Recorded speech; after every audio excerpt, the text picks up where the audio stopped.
We are slaying monsters. Don't let the ghosts and the ghouls disturb you, darling.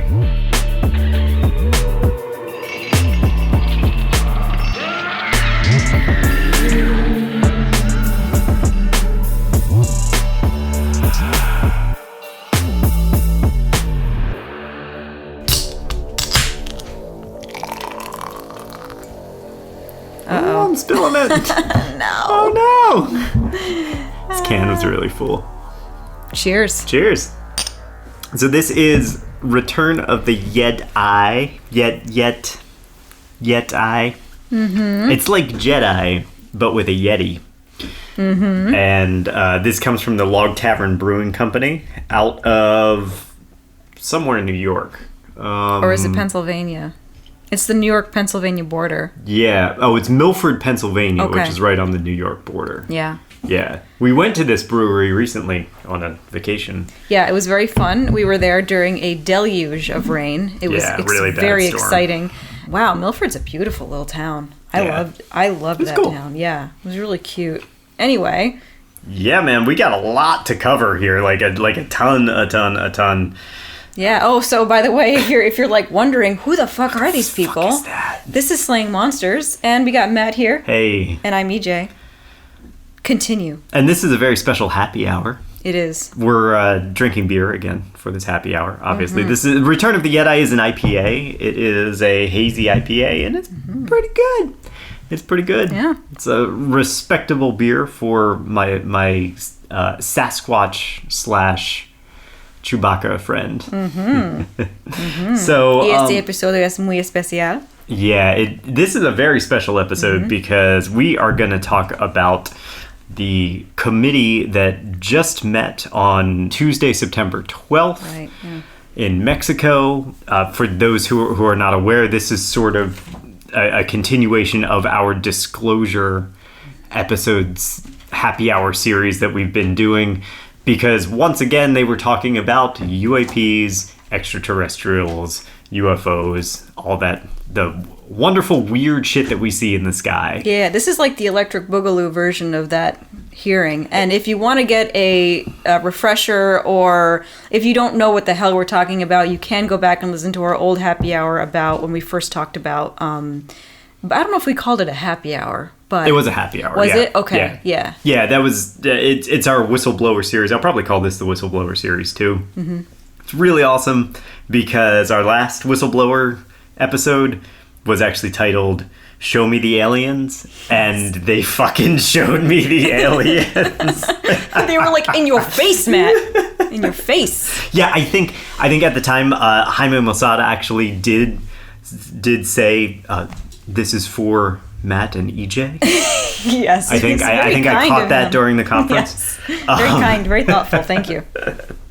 Yeah, so obviously that's the big news. We'll talk about that a little bit later, but we got to see some fucking alien bodies. I actually woke up. I was going to watch it live, and I didn't. I ended up, I think, actually, I just ran out of time. But I woke up Wednesday morning and looked at my phone, and it was the very first thing on my news feed was pictures of these alien bodies, and I was like, oh fuck. Don't you hate that you missed that in real time? Like, don't you wish you had seen that in real time? I really do. It would have been what? incredible. It would have been Yeah. really incredible to be watching that and be like, oh my god. Also, because there were some colorful characters on stage speaking, so it would have been cool to see them live as well, and we're going to talk about all of them, I think. Cool. So yeah, EJ, I mean, let's get into it. Like, All what right. are your thoughts coming off of this? I mean, where do we even begin here? Well, okay, I so don't know where to begin. So yeah, this is a continuation of what we've been covering, the news that we've been covering up until this point, which is, of course, David Grush, who is a very high-ranking member of the U.S. government, who has come out as a whistleblower and basically said, look, the government has crashed UAPs, has non-human biologics. That's the phrase he keeps using over and over again. That he's not saying that they're extraterrestrials. We are not saying that they're extraterrestrials, but that's sort of the unspoken underlying narrative throughout all of it. Although Grush has also towed this line I've seen recently that's like, maybe they are not outer space extraterrestrials, but they may actually be like a different dimension slash time. So that's muddy, and I think that he's actually being very sensible by not saying, yo, these are extraterrestrials, but instead saying, we don't know what these are. They're not human, they're not of this Earth, this planet right now, but they could be time travelers, they could be extra-dimensional beings, they could be from some other planet. Of course, a lot of people want them to be from Zeta Reticuli because that fits a very particular narrative that comes from Bob Lazar. But so that's sort of where we're at with this. We've been covering this. They spoke to Congress at the end of July. They spoke to Congress, and we covered that. And now there was a hearing before Mexico's Congress, where we had a whole bunch of familiar faces and some new faces speaking, and that's kind of the story so far. They had some very enlightening things to say, and they had some very surprising. I'll say surprising is probably the most generous way to say it. Very surprising. It seemed like a lot of the talking points from some of the people, especially at the beginning, were kind of just saying the same stuff that Congress in the U.S. said. Yes. Like, we need to talk about this. We need to destigmatize it. So a lot of that was said. Ryan Graves was there doing that as well. Although Ryan Graves is starting to distance himself from what happened in Mexico because of the whole alien body mishap that occurred and the fallout of that. Yeah, I feel really bad for him. Yeah, and you know, I think that's probably the best place to start this episode, actually, because I do think that, you know, we heard from a commercial pilot during the Mexican committee, and Ryan Graves, of course, talked, and his whole point the whole time has been, look, we need transparency, we need a reporting system to be put in place, so commercial pilots, military pilots, when they see unusual things in the sky, are not going to feel stigmatized, are going to feel like they have the route and the ability to report what they see without fear of reprisal. Because something's going on out there, according to him, something's going on out there. He doesn't even say necessarily that it's extraterrestrial. He just says we're seeing these crafts and somebody's got to be able to report them. That is still the core of the issue here, and that's an important issue.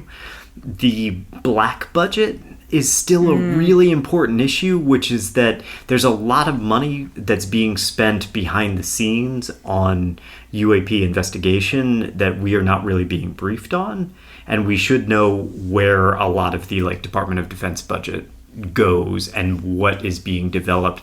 And then there's this whole line of well, when does it become a national security problem? Where is that line where you can say, okay, the public can know this, but if they know this many details about the craft that we are developing, then that's a security concern because that could be stolen by Russia or China or whoever. So, yeah. Yeah, and on the backdrop of this, we have basically a hilarious clown show. And then so this is a legitimate concern from Grush, from Ryan Graves, from David Fravor, who's the other pilot who had the encounter with the Tic Tac. They're saying things that I think we can all agree with. We want the transparency. We want to know what's going on. We don't want the government to be withholding things like this from us. And then what's happening and what you're starting to see happen is you have these people with a very particular agenda in the paranormal world starting to get their claws into this. And we talked about this a little earlier with my concerns with Leslie Keane being involved, with getting Robert Bigelow involved. Robert Bigelow, of course, associated with Skinwalker Ranch, had worked with Harry Reid to shake loose a very large sum of money to get filtered to his aerospace enterprises. So he's getting government-funded money to go do paranormal research and not coming up with anything of note, you know? So these are always the places where you're like, well, where's that money actually going? What's it doing? You're doing this research and you have nothing to show for it. So you're starting to see those sort of people come out of the woodwork and attach themselves to Graves and to Grush. And now we're also starting to see people like Jaime Maussan do the same thing. And Jaime Maussan, we're going to talk about him extensively today. Just, another master of the grift. Apparently. He is. So, how do we know about... So we know how Graves feels about this because he was very unhappy that happened. Yeah. How does Grush feel? Do we know? I don't have that information presently. I'd like to know. I would like to know that too. There again, and we can talk about Avi Loeb actually, because Avi Loeb talked too. And Avi Loeb is another funny one, man, because it's like, I'm starting to think that Avi Loeb has a very particular agenda as well, where he wants to get his research done, and he knows that the best way to get publicity and funding is to call it extraterrestrial. That's my suspicion about him right now. Because Avi Loeb, he doesn't really make a whole lot of claims regarding that, but he just sort of lets all of the publicity surrounding it be like, Harvard professor claims that there's crashed spacecraft, right? And he's like, yeah, sure. Yeah, I think there's something to be said for that. And I mean, I think in a worst case scenario, you have people like Bigelow who I think are grifting us all real good and using the alien idea to get money. And, it is easier to get people that are easily hoodwinked to give you money if you say things like this. For sure. Because, hey, maybe regular research is boring. It's not sexy. But what is sexy is aliens. And so... Yeah, I think so. Avi Loeb, well, we can talk about him. We had talked about him previously going to the South Pacific to look for space debris from an interstellar object. They're calling it IM-1, which is, I believe, Interstellar Meteorite 1. Okay. That it blew up in the atmosphere over Papua New Guinea. Not that it got blown up, but it broke apart over Papua New Guinea in 2014. And so Loeb took a vacation, well, not a vacation, but he went on a search operation to try to recover pieces of that object. And apparently he thinks he did.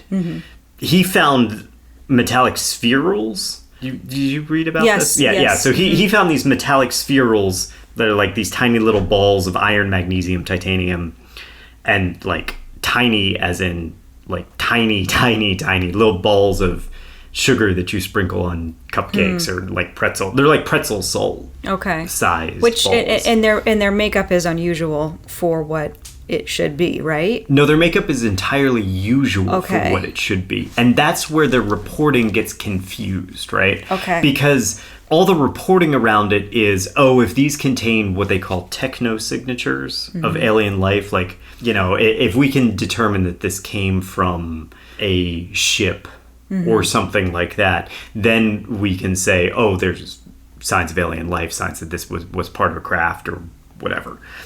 Think of it like if you find metal from a crashed car, you don't necessarily need to know what that metal piece specifically is, but what you can do is you can say, this went to a vehicle. This is not a natural piece of something. But how do you know if it's a vehicle piece if you don't know what the vehicle's made up of? Because you know that it doesn't belong. Okay, so it's foreign object for the Earth. Yeah, exactly. That you're walking through the woods and you find parts of a mirror, and you know that shouldn't be there. So you can say, there must have been some reason that the mirror was here. There was a human being here or something like that, right? Yeah.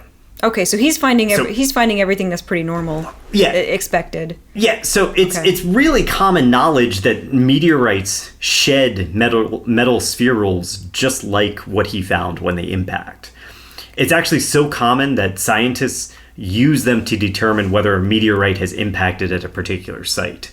So like you go to a site where you think a meteor has impacted, you search for spherules. If you find them, you can say, oh, meteor hit here. Okay, yeah. So he and his team found them in the South Pacific. But the problem is, just because you found them, it just says that, okay, a meteorite landed there. It doesn't mean that it's the one you're looking for. And it definitely doesn't mean that it's anything in particular that's interstellar or a spacecraft or anything like that. We have sites all over the planet that have this exact same thing. So he's still looking. Okay. Yeah. I like what he's doing. I think it's an interesting pursuit. I mean, the research has to be done. Like this is science, and to a certain extent, like this is the boring science. Like he's out there, they're just dragging magnets along the bottom of the ocean. They're finding these things, and he gets excited about it because he's like, "Oh, this shows that there was a meteorite that crashed here. We know that there was a meteorite in the atmosphere. I don't know how you prove that was IM-1, but maybe there's a way that he can figure out to prove that it was IM-1. Maybe if you know the trajectory of the space." Crap that it went through, and I don't know. That's really beyond tough. me. Yeah, but who knows? Yeah. Thus far, he's found evidence that a meteorite crashed into Earth at the place where we think it did. They are of the belief that it's an interstellar meteorite, meaning that it came from outside our solar system, which is interesting and cool. And you never know. Maybe there was some type of alien bacteria that ended up on that meteorite. It traveled into our atmosphere. It crashed, it broke apart, now we have pieces, and oh man, we have traces of that alien bacteria. Well, then that's groundbreaking. Yeah, so, keep at it. Still developing, very much a developing story. So he talked, and that's like the sciencey side of it, right? He's there, he's given a lot of credibility here, right? And then we start to introduce some other people. We start to introduce people like Jaime Maussan, who, when he took the microphone, immediately starts talking about 3 UAPs that were downed by microwave radar near Los Alamos. This is one of the first things that he talked about.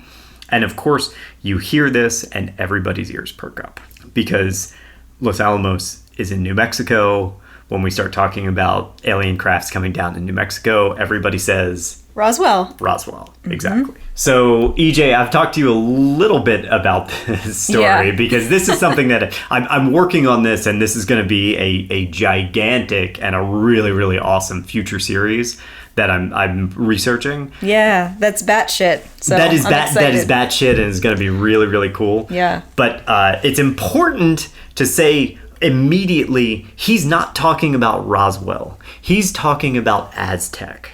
And we know this for a couple different reasons. In Roswell, the story goes, we had one craft that came down, we found pieces, the government came in, and then depending on which narrative you read, they either absconded with those pieces, the pieces of craft essentially, or they absconded with both those pieces and some bodies that are claimed to be pilots. When you talk about the Aztec crash, you have, in 1948, 3 flying saucers downed by magnetic waves in the American Southwest. One in Aztec, New Mexico, that's how it gets its name, one in Durango, Colorado, and Paradise Valley, Arizona, which is just north of Phoenix. Again, just quick recap, Roswell's one craft. Aztec, whenever you talk about Aztec, it's 3 in the Southwest. Okay. So as soon as he started talking about 3 crafts, I was like, oh, you're talking about Aztec, clearly. He called it 1945, which is wrong no matter what you're talking about. But I think he means 1948. Okay. So story goes that the U.S. military arrived on the site. They discovered bodies. There's always bodies associated with Aztec. They discovered bodies. They salvaged futuristic technology from these crafts, and some of that ended up in the hands of the scientist Leo H. Bauer, who worked with Silas Newton to build devices that they could sell to the public to help detect underground minerals. Okay. Where you're talking gold, oil, that sort of thing. Okay. So Maussan brings this story up as if this is like a really important point when it comes to UFOs and ufology. But unfortunately for him, this story is complete horseshit. Newton and Gebauer were con men who capitalized on the UFO craze of the 1940s and 50s, like Roswell, to sell high-tech divining rods. The kind of things that the like little fork sticks that you used to use to walk around and find water. Oh, yes. They claimed that these devices could find oil, but they couldn't. They were just, and I'm not lying here, they were empty boxes with battery-activated lights. There was one of the people that they conned got so upset that he couldn't find oil that he broke the box apart, and he didn't find any inner workings at all. He just found wires that connected to a fucking battery. Oh, man. And let me just, to be clear, they took the alien technology from the crashed ships and made a divining rod or whatever with them. Dowsing rod, divining rod. Yeah. And sold them. Yes. Okay. For thousands of dollars. And it was a known hoax. They got sued. Oh, yeah. Yeah. Yeah. They went so far as to influence and probably dupe the journalist Frank Scully, who wrote a book on the whole thing.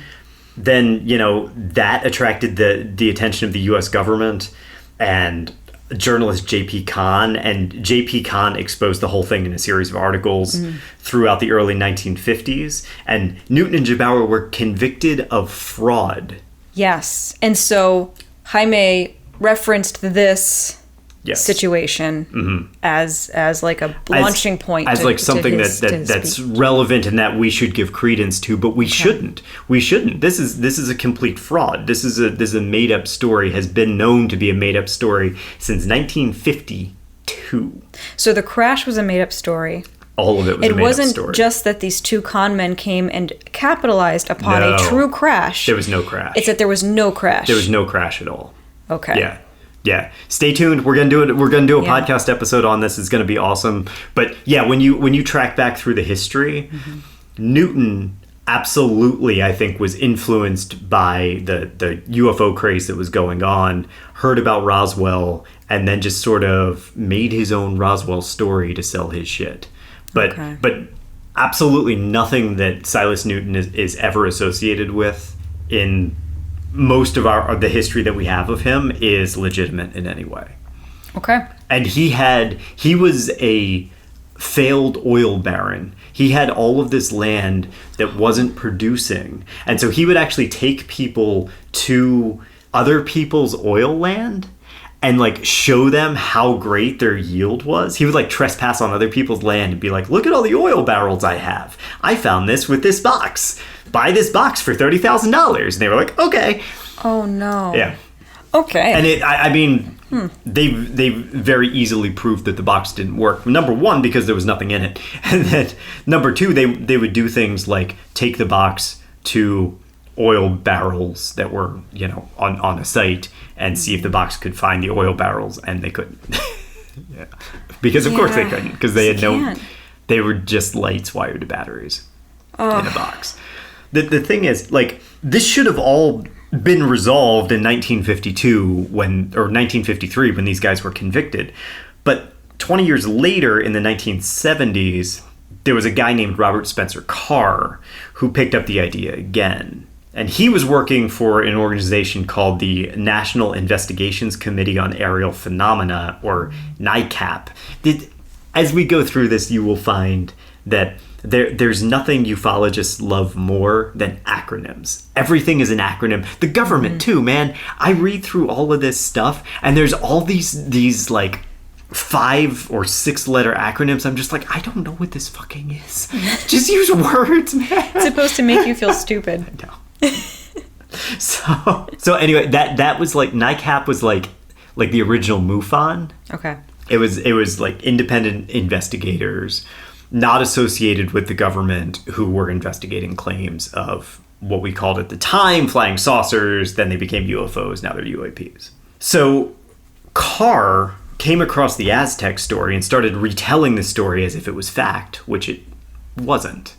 It was just a grift to sell divining rods, right? But Carr is telling it like it's fact. And then what happened was there were a whole bunch of people who said, well, that seems a little suspect. And then they investigated the story and found out that, no, this was Silas Newton telling lies. And so when that got exposed, Carr doubled down and said, oh man, I think I got some of the details wrong.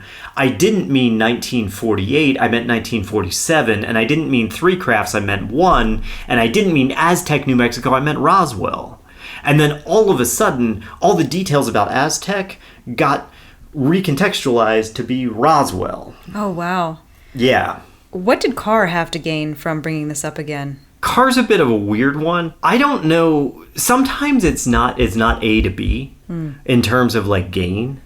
Carr was a science fiction author, and he was a Fortean, so he was a disciple of Charles Fort. Charles Fort was one of these people. Charles Fort was a lot like Robert Bigelow, where his mind was very, very open. Like it had fallen out years prior, and he just like bought into fucking everything. Everything was right? true. Yeah. Okay.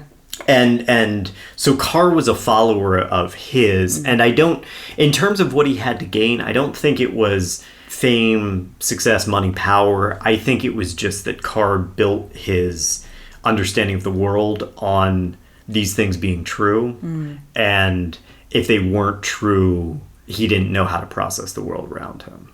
Sounds like a lot of things that are in everyday life. Yeah. Yeah, as we start to talk about the generations that came after Aztec, the generations of researchers that came after Aztec and Roswell, there starts to be sort of this almost religious, and I don't mean like worshiping, but I mean in the way that when you subscribe to a religion, you end up in a place where that defines the lens that you use to look at the world. And so you have a lot of people who need the Roswell crash, the Aztec crash, for in Carr's case, to be real in order for their understanding of the world to be true. Okay, right. So it was a bit of probably a passion project then. Yeah, I think so. Yeah. Okay, fair enough. And it's interesting because you see Jaime Maussan doing exactly what Carr did. He's recounting a known proven hoax and claiming that it's real. So he's either horrendously misinformed or straight up lying. Again, maybe it's for financial gain, maybe it's for, the prestige of it, or maybe it's just because that's his worldview. We don't really know. But given his associations and his history, I'm not really willing to give him the benefit of the doubt. But we'll come back to that in a minute. Okay. Let's talk about some other people that were associated with this committee first. Also present, also speaking, was Robert Salas.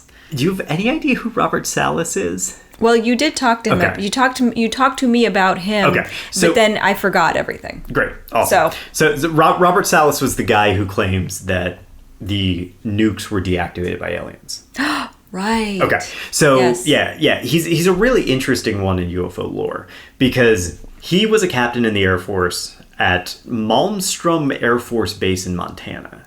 In March of 1967, he claimed that the guards of the base were buzzed by a red-orange UFO. And then suddenly the missiles in their Oscar flight group, they group the missiles in different categories. And so there was an Echo flight, there's an Oscar flight, that's all the military alphabet, right?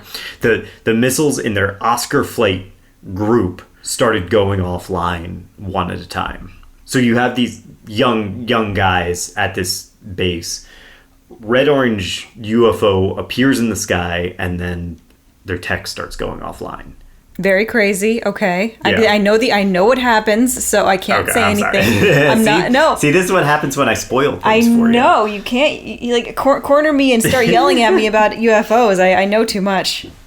That is what happens. Yeah. Generally, like once a day, I walk into your office and I'm like, I'm going to tell you about this thing for a long time. I know. And the whole time you're just staring at your computer like, I have another meeting and it's only in half an hour. Oh, he's going to be here for a long time. I know. And that's why I don't remember these names you tell me, because I have to block them out because it's all so traumatic. So, if you take this at face value again, if we have UAPs that are capable of disabling our missiles, how the hell are we supposed to defend ourselves against them if this is true? It's like scary. It's staggering, right? Right. Or the other possibility here is that they're going the George Adamski route. There are space brothers, and they are trying to show us peace. And this sounds a lot like The Day the Earth Stood Still. This is exactly what the aliens did in The Day the Earth Stood Still. They killed all of the technology that we had, made the Earth stand still, and said, we are going to show you a show of force that is not violence. When was that movie again? 1951 or 52. Okay, so very much could have taken a page from that movie. Very much, yeah. Okay. I mean, also at this point, this is 1967. Like Adamski's been running around for a good decade or more at this point. Actually, like 15 years of Adamski doing world tours and stuff. Like, okay, sure, you want to talk about that peaceful solution? He's the champion of it right now. Yeah. The question is, what happened, if anything, right?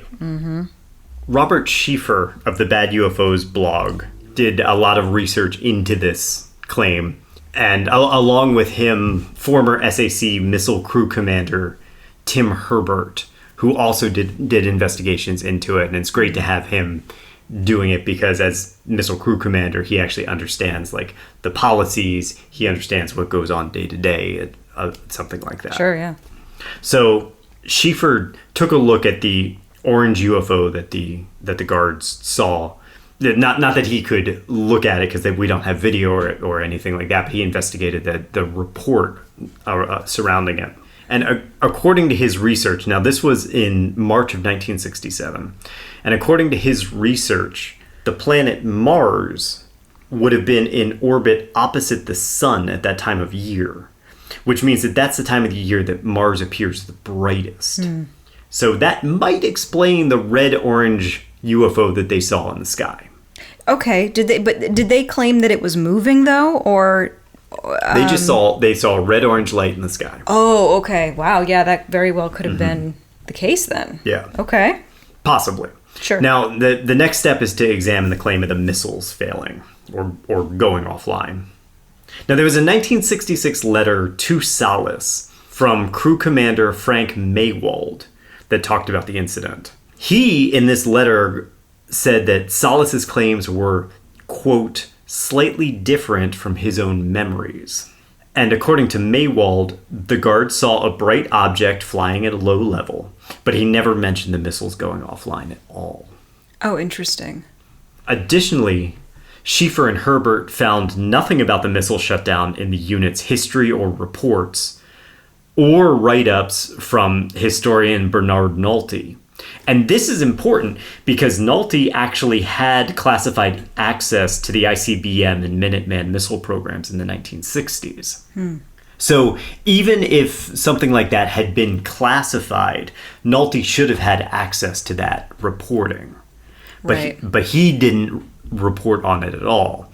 In addition to that, the Echo group of missiles had gone offline unrelated to a UFO UAP sighting. Yeah. They had just had some errors with them 2 weeks prior. And that got reported on, at least in the officers' reports. Okay. And that got reported on by Nolte, but not the UAP-related incident. Wow, I mean, you'd think that if you were making something up, you'd just say, oh, the Echo... Why not? Yeah, why not make it part of that too? Why not make it the Echo story and not Oscar? Yeah, because I think a lot of times something that gets inspired by something else, and memory's a fuzzy thing. It's entirely possible that Salas had conflated those two things in his mind, and it was the missiles went offline. Because there was the orange thing in the sky. Because he makes it a UAP after the fact. Right. And I think with enough time gone by, you can look back and you can say, "Oh, what's the matter? What's a matter of a few weeks? Like how many weeks between did they see the Echo get disarmed and then the light?" I mean, I don't know. So yeah, if you want to tell a good story, you can. You'll just piecemeal it all together. Totally. Yeah. It's important to note too that none of the other guards have come forward about this story at all. They're being silenced. I mean, I guess you could say that, right? That's always the like go-to is that, oh, they're all being silenced except for Salas. But how come nobody silenced Salas? Yeah. That's the thing that I never get about those sorts of claims. Like, it's kind of like Grush, right? If they wanted to keep such a tight lid on this, shouldn't they have stopped Grush from going forward at all? I know. Or Graves. Or Fravor or Graves yeah. or anybody. Like there are people who are doing this. They're saying they know other people who will come forward about it. So, like, you're not doing a very good job. I mean, how many of these reports do we have throughout the past 50, 60 years of whistleblowers who are like, oh, I saw an alien. Yeah. That haven't been silenced, you know? Yeah, I just think that's kind of a lazy excuse and a lazy statement. And I also think you're just giving the government way too much credit. Like, they got bigger problems than... And so we are going to talk about this at some point in the future because I think it's important. But I think that the government has a vested interest in keeping the waters as muddy as possible. And this all relates back to the Mirage Men theory, where we know for a fact that Area 51 was leaking false information about spacecrafts and aliens in the I want to say 1970s. They were leaking false information to anyone who could access the Area 51 radar. So, like, they were purposefully doing this anyway. Yeah. I suspect that there are people in the U.S. government who are looking at Graves and Grush and their testimonies and stuff and are like, cool. If you're over here looking for alien spacecrafts, you're not looking at the tech we're actually designing. Yeah, and you know, as upstanding and let's just say reasonable as you might find Grush to be, those waters get very muddied the minute you bring in somebody who puts alien bodies in front of a Congress. Well, yeah, and so it's also important to close out our Robert Salas section by saying the reason that Robert Salas gets to talk at this thing at all is because this story hit in 2014, or at least got renewed in 2014, when Discovery Canada aired a series called Close Encounters, which featured an episode on the Oscar missile shutdown. Okay. And the talking head for that interview was none other than Leslie Kean, who you will probably remember as being closely connected to abductee Bud Hoskins and aerospace contractor Robert Bigelow. When we get into that in the previous episode as well, we talked about her and all that. I mean, once again, you see these same people starting to circle this phenomena. I gave her the benefit of the doubt last time, but the more I learn about the connections and what is to be gained, the less I'm... Leslie Kean is very, very deeply entrenched, and she claims to be an unbiased journalist, and she's not. No. She's just not. No. So there's an accountability issue, right? Like, we want to see accountability. There's no accountability for where certain government funds are going. Right. Yeah, that's what we call black budget. Right, and so that's what we are getting into right now when we talk about Grush and his concerns. Right. And Graves' concerns with not having a standard operating procedure for not only military personnel but civilians. Yes. And so those are very important and legitimate things that we need to be talking about. Yes. And the minute you introduce a clown show of alien bodies, which we will talk about, yes, you really do undermine and muddy all the waters. Yes. So this is really exciting for responsibility, for taking responsibility, because they don't have to take responsibility. If everything is thrown out with the bathwater, then you don't need to look at this any further. And it's fascinating, right? Because I think we're seeing a microcosm of this misinformation strategy happening all at once right now, where, you know, again, you have Graves at this committee talking about the accountability that's needed and how we need to have a system of reporting and stuff like that. But nobody's talking about Graves. You Google this and everything is, bodies, bodies, bodies. Right, so the government doesn't have to do anything. Right. The government just has to sit back and let people like Jaime come forward and he will help the entire movement self-destruct. Yeah. Yeah. The minute we get a little bit closer to legitimacy, we take like 10 steps back. That's almost verbatim what Graves said too. Oh, really? Yeah. Graves said in a tweet or a Zeet. I don't know what we're calling it now. Man. Now that it's not Twitter. Fuck Elon Musk. Fuck Elon Musk. Graves said, unfortunately, yesterday's demonstration was a huge step backwards for this issue. My testimony centered on sharing my experience and the UAP reports I hear from commercial and military air crew through ASA's witness program. I will continue to raise awareness of UAP as an urgent matter of aerospace safety, national security, and science, but I am deeply disappointed by this unsubstantiated stunt. Good for him. Yeah. Well, he's legit. Good guy. Good guy. I know. Ryan Graves, slaying monsters. We support you. We support you. That just warmed his heart, I'm sure. I'm sure he cares a lot about what we think. I'm sure he's just like, oh, so excited. So the next person I want to talk about is Julio Darwish. He's a commercial pilot. He traveled to ancient sites and he claims that our ancestors had contact with extraterrestrials, and he claims that they helped us to build those sites. Right, of course. Yep, the whole ancient aliens theory. The whole wonderful ancient aliens theory. 90-degree angles don't exist in nature. Yep, got it. 90-degree angles exist in nature all the time. They sure do. Don't tell them that. So there's a lot to talk about here, and we are going to have to talk about a lot of the ancient aliens theories, and I think we're going to pepper it in through different episodes as we go. But I want to talk about the Nazca lines for this, because Nazca is going to feature very heavily in the alien bodies that we're about to talk about. So for those that don't know, the Nazca lines are a series of what we call geoglyphs, or designs made in the ground at Nazca, Peru.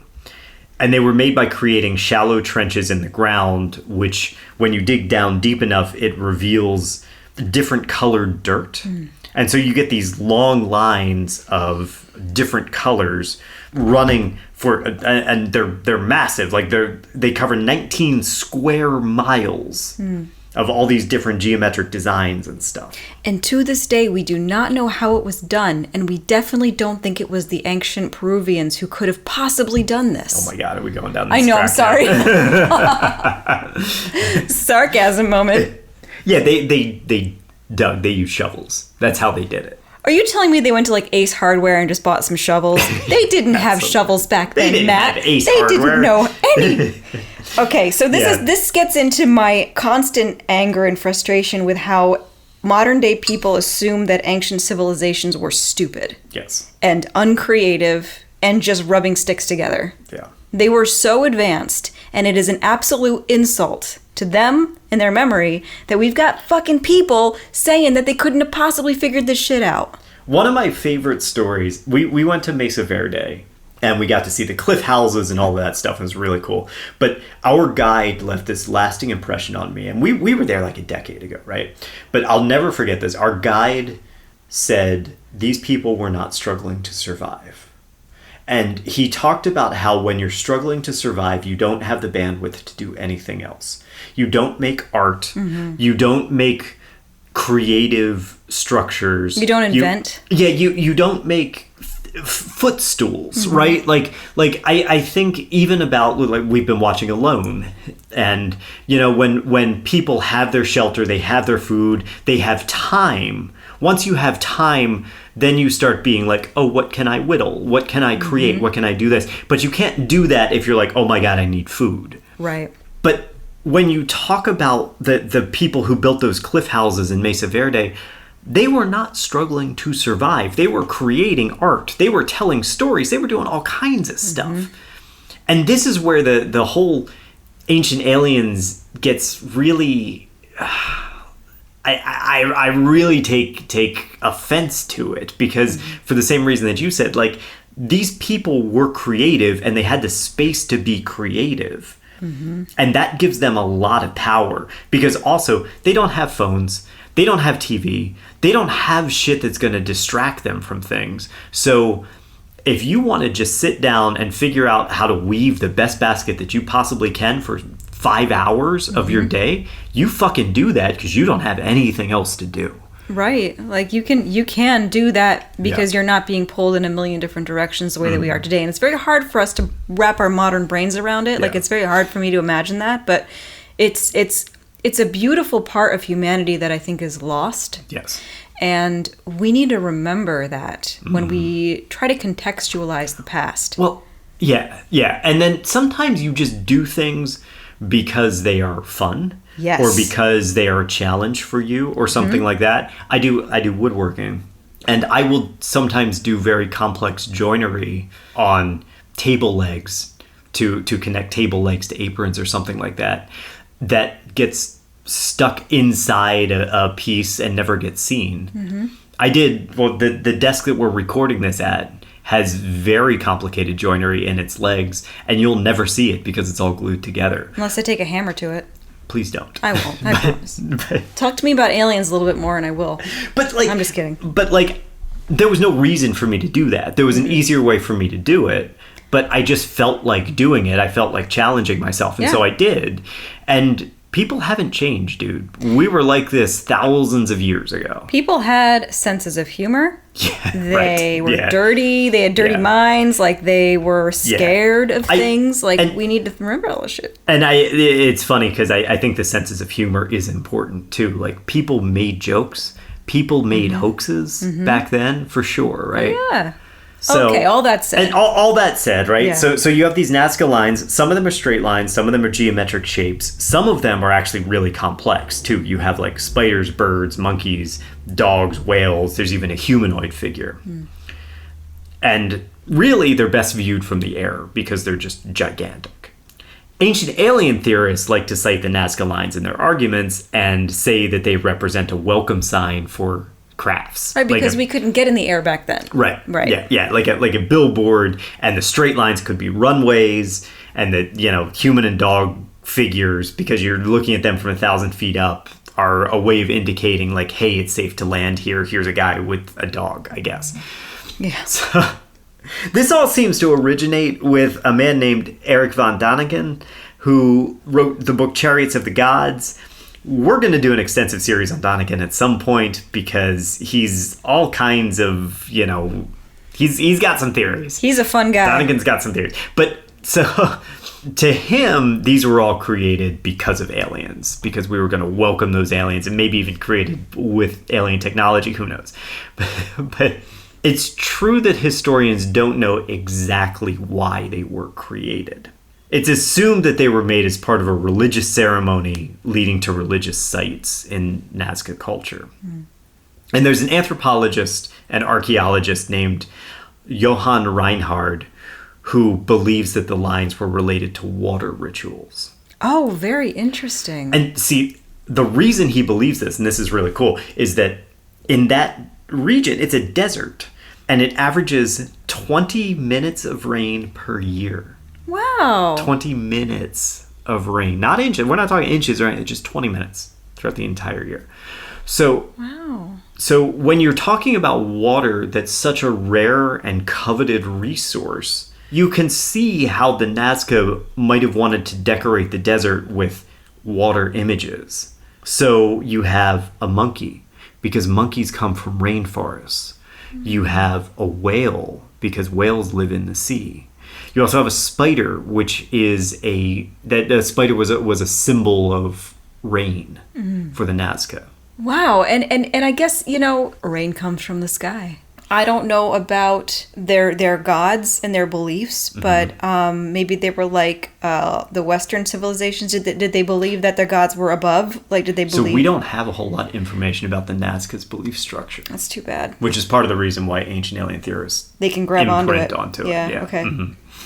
But I mean, like, it's not crazy to think, like, if we're just thinking, like, what's a logical conclusion here? Like, maybe the rain god came from the sky because that's where rain comes from? That's their assumption. Okay. Yeah. That's the his anthropologist's assumption. Okay. That you are making these gigantic you're making these gigantic designs not so they can be seen by aliens, but so they can be seen by the gods. Right. And the gods are going to bring rain. I doubt the aliens brought rain. If the aliens do bring rain, they're not bringing it anymore.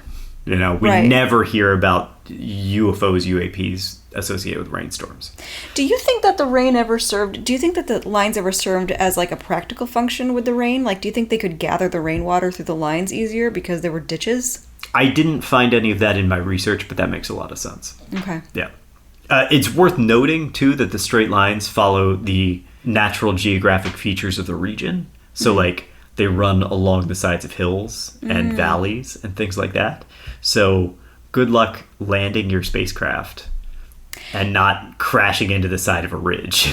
Yeah. Maybe they hated the aliens. Maybe they did. Land here, fuckers. Land here! All right. I promise we're getting to corpses, but there's one more thing we got to knock out. Everybody's like banging their head against the wall. Or we're saving the best for Guys, last. this is what it's like to live with Matt. Now we have to talk about the Vargina case. The what case? Vargina. Okay. Yeah, that's not the word you thought I said, but that's fine. So No, I thought I said Bargina. Vargina? Mm-hmm. I don't do Vargina. Okay, Vargina. Vargina. Okay, we got to talk about the Vargina case because the Vargina case is something that I've been hearing about a lot. They talked about it at the committee hearing, and it's something that has just been really in the public consciousness with UFOs and the UFO phenomena right now. Do you know anything about the Vargina case? No. Okay, great. So this has been getting traction thanks to a 2022 documentary called Moment of Contact. So allegedly what happened here is on January 20th, 1996, 3 young women saw a creature with oily brown skin and red eyes crouching in the street of a town in the region of Vargina. The women ran home and told their mother what they saw, and their mother said, "You saw the devil." Then later that day, a very, very powerful rainstorm hit the region. And during the storm, a police officer named Marco Eli Cherez, Chereze? Chereze? What region is this? Oh, Brazil. Portuguese, so probably Chereze. Chereze? Probably, but I don't think that's even how they pronounce Marco Eli Chereze? That's probably as close as... I think. That's a good effort. I don't know. Yeah. Good effort. So he's a police officer. He almost hit a humanoid creature on the same street that the girls had their sighting. And he and his partner loaded the creature in the back of their patrol car and took it to the hospital. Now, in the following days, the military and firefighters swarmed the area. Less than a month after the storm, Officer Chereze died. Oh. The cause of his death was determined to be pneumonia with complications from a bacteria infection, made worse by an undiagnosed immunodeficiency. The case gained a lot of notoriety with ufologists. The series of events is kind of compelling. Okay, so you have this strange sighting, you have military involvement, and then potentially the capture of an entity who might have been responsible for the death of this police officer. Right.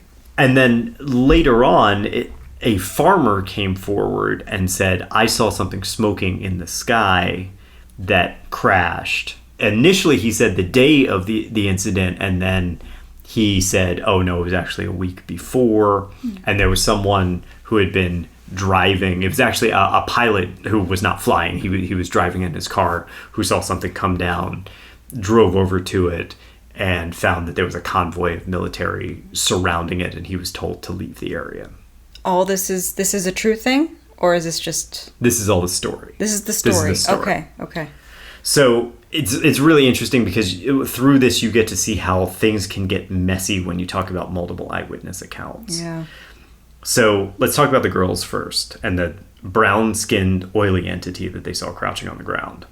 Okay. It was pretty quickly determined that was a local man named Luis Antonio de Paula, nicknamed Mundinho, or the Little Mute. He was tall, he was gaunt, and because his frame was so frail, it appeared that his head was very large. And he fit the profile for what the girls saw, especially if he had been dirty from recent rainstorms. What about the red eyes? He might have been wearing glasses. That's just your... This is a lizard man thing. Yeah, that's your lizard man thing. I don't know. You know, his eyes could have been bloodshot. Oh, yeah, I guess I don't know what they mean when they say red eyes. Were they Mm-hmm. red glowing eyes, or were they just red bloodshot eyes? They say red eyes. That could, We don't know. That could mean... Yeah, we don't know. Mhm. Okay, poor guy. All right, he was having a rough time then. He's also intellectually disabled, which caused him to exhibit unusual behavior. Like he liked to pick up things off the ground, to crouch down and pick up things off the ground like sticks, like cigarette butts. That's just something that makes him feel good. Yeah, sounds like someone should have been helping him out. The girls were taking a different path home that day, and it's not hard to believe that this was a bizarre enough encounter to frighten them. The Brazilian military explained that they had been doing maneuvers during that time, and these included having maintenance performed on their vehicles, making sure that they wouldn't be compromised, because apparently there were a lot of rainstorms going on at that time. And so they were taking their vehicles to the Automático Comercial y Importadora dealership for balancing and alignment. So this explains the increased military presence. Makes sense. And poor Officer Cherize, he'd been to the hospital for a relatively routine procedure to remove a cyst, and he likely contracted pneumonia there. Yep. It's not uncommon, especially with immunocompromised individuals. He didn't realize he was immunocompromised at the time. Oh, yeah. His death, while tragic, had nothing to do with anything that he encountered during the storm. And honestly, he likely took Luis de Paula to the hospital during the storm. And apologize everybody for the horrible Portuguese pronunciations. I come from central Pennsylvania. This is what you get. He's doing the best he can, people. I'm trying. Yeah, the Vargina incident, and we'll go into this extensively at some point as well, I'm sure. But it's another one of those times where a bunch of things happen that, taken independently, we would just kind of shrug our shoulders and be like, oh, that's whatever. And then when they get stuck together within a short time span and you start viewing them through the right lens, it's very easy to get warped into something paranormal. Well, we love patterns, don't we? Yes, we do. Let's talk about some bodies. Okay. Okay. Habeas corpus. They did. I mean, they showed me the alien bodies. So this is like it was the end of the committee meeting, and it is the crowning, like, climactic moment where they pulled up these, I mean, they're not coffins, but they basically should be coffins, or these boxes, and they open the boxes and they're like, we have aliens right here. Here they are. Here are the bodies. They are allegedly 1,000 years old. They were found underground, and that's why they had been mummified, which is we've seen this sort of thing in ancient civilizations before, finding mummified bodies. So it's not that uncommon, but oh boy. So we need to, in order to talk about these alien bodies, we need to go all the way back to 2007. And actually, before we go there, I'm really proud of the internet community at large, who came out so quickly and were immediately like, whoa, this is bullshit. There's a lot of history that proves that this is bullshit, and that proves that Maussan is questionable as a source. Even like the UFO community? Yeah. Cool. Yeah, actually, there was a lot of immediate debunk, because I think that there's a lot of people who are just like Graves and are like, there's something legitimate going on here, and we have to make sure that we distance ourselves from the outlandish claims, or we're going to get labeled as like tinfoil hat wearing loons. That's good. I mean, they don't want to be. Yes, there are hoaxers out there, but they're not as much as you'd think. Like there are mostly. This mostly consists of genuinely thoughtful people that want. They want evidence. They want to see, they believe saying, that it's there. They're saying, I see a pattern, and I want to know what's going on. Yeah. And that pattern does not include your silly little fake alien bodies. Yeah. That pattern is legitimately a bunch of commercial pilots that are saying, whoa, we are encountering things we can't explain. Yeah. We have to figure out what that is. That's interesting shit. That's where I'm interested. Right. Like, that's fucking cool. Yeah. You know, okay, all right. Okay, so in order to understand the background behind these alien bodies, we have to go all the way back to 2007. So cue your generic 2007 pop song. It's 2007. Oh, BoJack Horseman. Oh, BoJack Horseman. So auto-tuned. Mario Lopez was a farmer with a rat problem. He was using steel traps to catch rats on his property in Montepec, Mexico. But again, I'm sorry about the pronunciation. Huge apologies, everybody. But in May of 2007, he caught something fucking weird in one of his traps. He came out and he saw this little bipedal creature in his trap. It was hairless, it had white-gray skin, a large oblong head, and a long tail. This thing, it's still alive, and it's thrashing about in the trap. Because I'm assuming, they say steel traps, but I think they're probably like live traps that you would use to trap like possums or something like that, right? Just thrashing about. And Lopez is staring at this thing. His workers are freaked out by it. They're all like, I don't know what that is. So they're like, let's kill it. Sure. So they took the trap and they threw it in the river. Oh, God. And drowned the thing. Oh. And after it was dead, he didn't know what to do, so he gave it to a veterinary assistant named Angel Palacios Nunez, who taxidermied the creature. This all happens. Jaime Maussan caught wind of the discovery and bought the stuffed creature from Lopez. And then spent the next 3 years claiming that it was a real alien and trying to get it analyzed. Now, whether he actually did get it analyzed or not is up for debate and mostly irrelevant to the story. Because in 2010, a person named Urso Ruiz came forward and revealed that he was Mario Lopez's son and he'd faked the entire thing. So he said that Mario made the whole thing up. No. That he had made the entire thing up. Ruiz had made the entire thing up. Oh, the son made the whole thing up. Yeah. That's good. So nothing died in a box then. No. That makes me feel better. Okay. He made up the identity of Dr. Nunez, the veterinary assistant. Oh, wow. But he was a real taxidermist, and he created the creature from a dead buffy-tufted marmoset. Oh. And he had been working at a zoo at the time and had access to their deceased animals, and he decided to do this. According to him, he put it in the trap because he thought it would be a funny joke. It was already dead, though? It was already dead. Okay. Yeah, it was already dead because he did the whole taxidermy thing. He removed its fur. He did all of this. Okay. So all of this was later confirmed by the Imperial College of London, which 3D mapped, X-rayed, and analyzed the specimen. I have no idea if Jaime Maussan was in on the grift at this point or if he just made a bad financial decision. One site reported that he spent $32,000 on this guy, although I don't know if that's 32,000 US dollars or 32,000 pesos.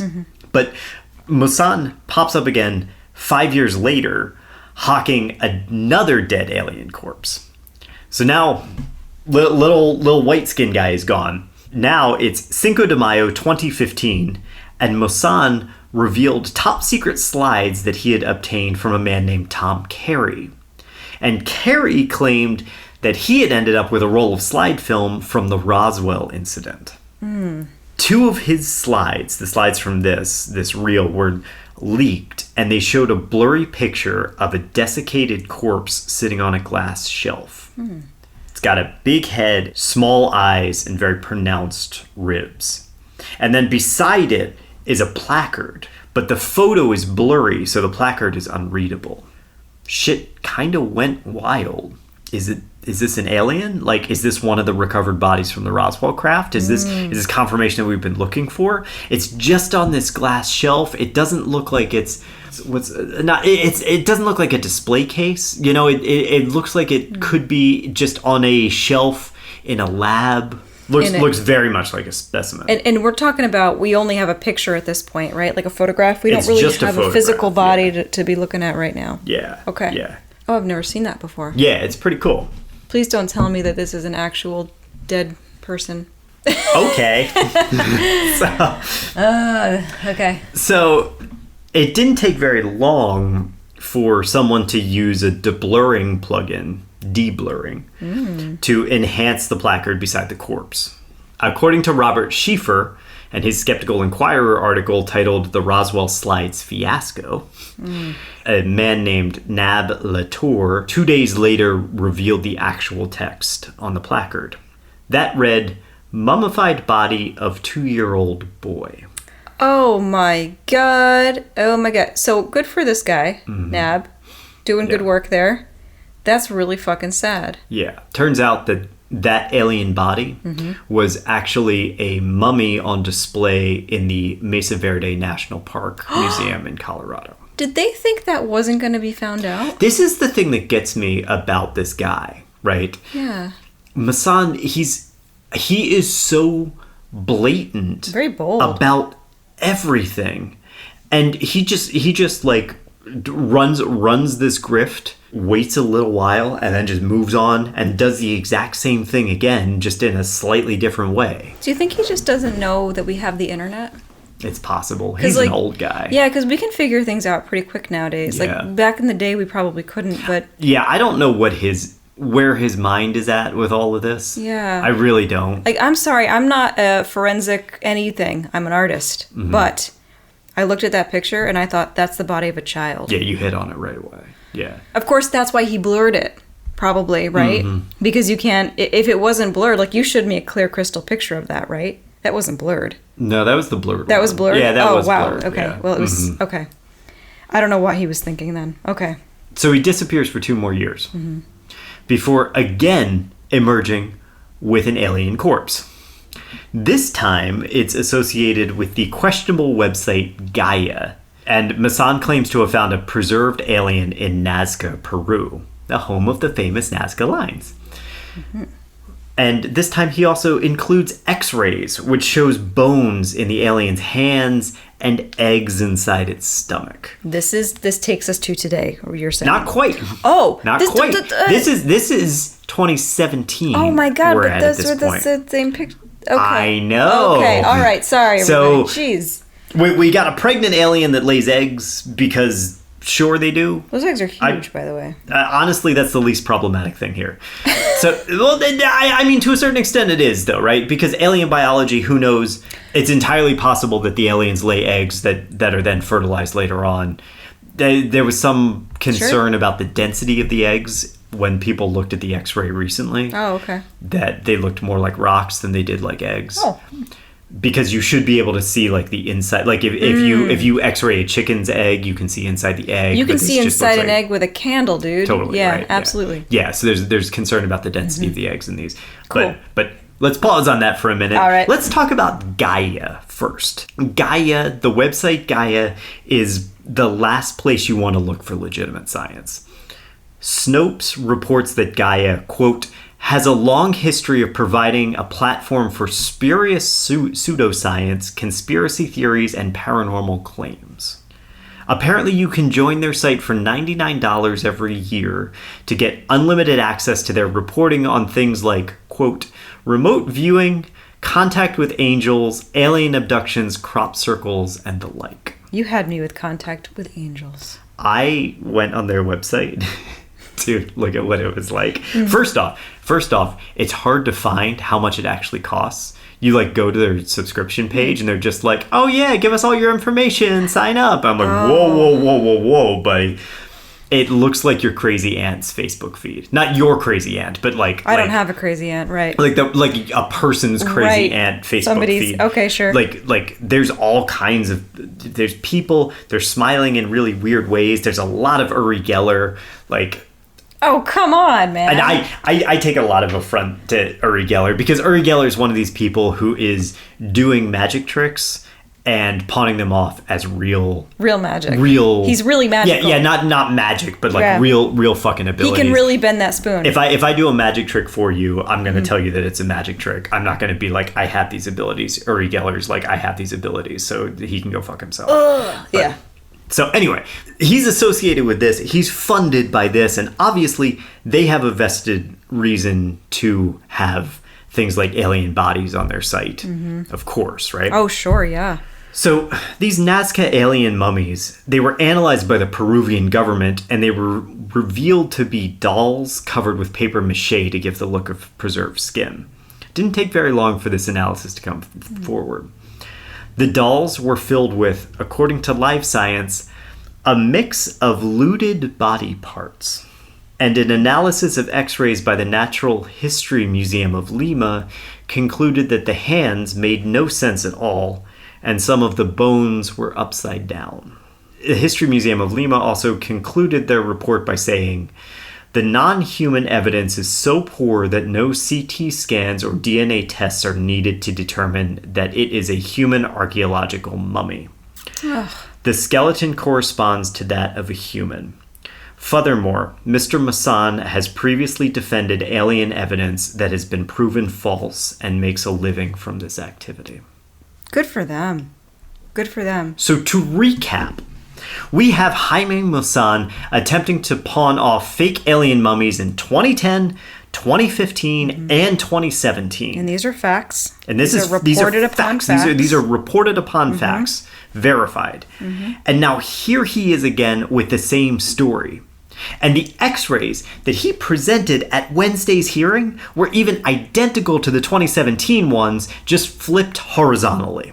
Oh, wow. Yeah. Maussan is doing what he does best, which is spraying bullshit all over the place and ignoring consequences. There are no consequences. But it haven't been for him, right? He's making money, man. Yeah. He just made his boldest choice by going in front of Mexican And he had Congress, an amazing platform at an amazing opportunity.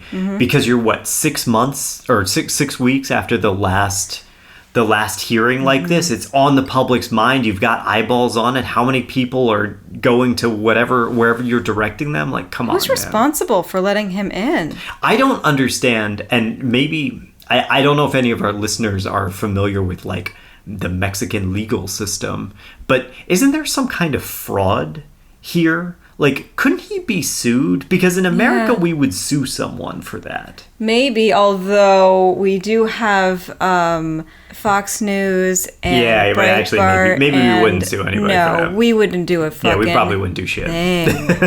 We would just double down. Yeah, that's what you call that freedom of information, and then just hold your nose and walk away, right? Or not freedom of information, freedom of speech. You call that freedom of speech, and then just hold your dollar bills and walk away like Tucker Carlson. God damn. Okay. Yeah. Totally So right. I don't think there's repercussions for stuff like this, but I'm just curious who kind of just like gave him the platform in the first place. I have no idea, and I mean knowing that, and then seeing the videos that have like Ryan Graves talking and then these fucking obviously fake mummies, you can see why Ryan Graves is like, what the fuck is going on? I don't want to be part of this charade. Yeah. That kind of brings us up to date to today. Yeah, I think it's really important to point out one more thing is that one of Jaime's claims is that he does like to talk about how his mummies have been substantiated scientifically by multiple scientists. Oh, yeah. They have looked at this stuff. No, we can talk about this because one of the scientists who substantiated his mummy claims was a Russian guy who, whenever anyone tried to fact check that guy, he did not belong to the institution that he claimed to. Oh, wow. So Jaime's even lying about that. Okay, so we need to really question hard the scientific evidence, air quote, that is coming out of this as well. Like okay, he has a history. His team has put that data, their research data, online in a database where anyone can access it, allegedly. Right. But the problem here is that old adage, garbage in, garbage out, right? Where even if this is legitimate, you are going to be analyzing the data that his team collected. You're not going to be collecting it yourself. He needs to let those bodies be analyzed, not let his data be analyzed. Yes. Because I could very easily put out a report that says, I don't know, all dogs have 5 legs, right? And have a whole bunch of data that supports my all dogs have 5 legs, and then be like, show a, I don't know, dog puppet with 5 legs, and be like, here it is. Nobody gets to look at the dog puppet, but I'm putting all of my research up about 5-legged dogs, and you are free to check my research and my findings. Dr. EJ from Harvard University backed up the claim of I looked and I saw 5 dog legs. Right. So, I appreciate that you brought out the bodies, but let me look at the bodies. Let me poke it with a stick. Let me actually investigate that, and not me personally, but let the scientists investigate these. They're 1,000-year-old mummies, dude. They're obviously not like gonna decay. You had them exposed to the atmosphere. They weren't in like special display cases or something. They were just in like vaguely climate controlled glass. So like, we could do that. We have teams that can do that. We don't need your papers and your research. Well, and if you guys have listened to the Minnesota Iceman episode, we did talk about the importance of letting outside scientists be able to investigate. Absolutely. Bodies. And what was one of the gigantic red flags when it came to Frank Hansen and the Iceman was that he didn't want anybody to do X-rays on the Iceman. He refused it. So, why? So I think we need to see what happens now, right? That's the question. Yeah, of course. Does he let independent science happen here or not? And I mean, to be fair, like, independent science is already happening. There's a whole bunch of people who are analyzing the bones that they can see. That's very true. And saying, like, okay, there's no hip joints, they're saying. Their leg bones are backwards. And also the finger bones are different sizes. Yeah, the finger bones are different lengths. They're inconsistent. And you can chalk some of this up to like, oh, well, we don't know what alien biology is. That's what I said about the eggs before. Sure, maybe aliens lay eggs. That's fine. I'll go along with you and I'll accept that aliens lay eggs. Not a problem. But are their eggs like dense as rocks? And maybe they are. But we don't know though. Is it under alien biology that their finger bones are different lengths? Like, that doesn't make any sense at all. Well, it doesn't make any sense to us, but like, let's look into it, right? Yeah. Let people in. How do they walk with no hip joints? They float. Sure. Yeah. Maybe. But let scientists examine the bodies. Don't let them. Let them examine your data too. But they need to actually get hands on the bodies and run independent tests, or it's nothing. Or essentially, we have to treat you the same way we treat Frank Hansen and the Minnesota Iceman and say, well, if you're not willing to give this over for scientific inquiry and you have a history of fraud, why are we supposed to believe you at all? Right. The burden is certainly on you. Yeah, the burden is on Maussan. It's not on us. No. So there we are. That brings us... the one other thing that we should just mention real briefly is that... The audience is trying to, like, walk away, but we're like, wait, there's one more... Don't tell them there's a stop button. So the one other thing that I just want to touch on real briefly is that in October of 2022, NASA started an investigation into the Go Fast video that was released alongside the Tic Tac videos by Leslie Keem. And the conclusion that they came to after doing a whole bunch of like trigonometry and stuff that I don't really understand, but their conclusion was that it is an object that is traveling at about 40 miles per hour, which is consistent with the wind speed at 13,000 feet. Okay, so basically it's a floating object. It's debris, maybe. That's where we're at with the Go Fast. They think it could be debris. Yeah. Okay. Yeah, that's the one that you see flying above the ocean. That's the one that when it was analyzed by Corridor Crew, the visual effects artists who were doing all the analysis, their assumption was that it was a bird. Okay. Yeah. Could it be a bird? Probably. Okay. Yeah, I'm not sure how fast birds can actually travel. Yeah, but if it's a bird that's floating, like not floating, but like carried on the wind current, which many of those seabirds do. They carry themselves on wind current for many for a long distance. That could very well be, and that would probably line up. And also, this is kind of a parallax effect, right? So it looked like it was going a lot faster because you had the ocean directly behind it. Absolutely. Okay, got it. Yeah, I remember this then. Yeah, that's one of those where the camera was traveling much faster than the object. And so it makes the object look like it's flying very quick. Right. So, And the ocean's still. yeah. Yeah. Right. So that's NASA's analysis Cool. of it, which is pretty cool. I'm hoping Yeah. that they do the other two. I'm hoping that they do the Tic Tac Yeah. and the I forget what it's called offhand. Something with the camera. It doesn't matter. Whatever. I'm hoping that they do the other two videos because it'd be really cool to see what their findings are. That would be cool. So, yeah.